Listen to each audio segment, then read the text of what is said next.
বর্ষায় নদী আর হাওর হয়ে ওঠে পূর্ণ যৌবনা। এ সময় কদর বেড়ে যায় নৌকার।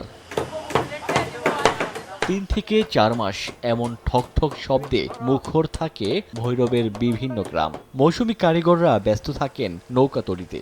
ছোট ছোট নৌকাকে আঞ্চলিক ভাষায় বলা হয় কোষা। ৪ থেকে ৫ হাজার টাকা বিক্রি হয় কোষা।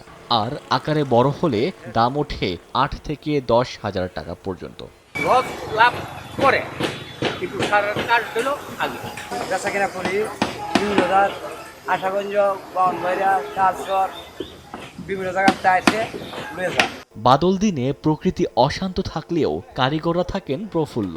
বাড়ে রুটি রোজগার, ঘরে ফেরে সচ্ছলতা। বর্ষাকালে এখানে মনে করেন নৌকা একটু কিনা বেচা হয় বেশি, কেউ জাল ভাই ভালো কিনে, কেউ বুদারা ভাই ভালো কিনে।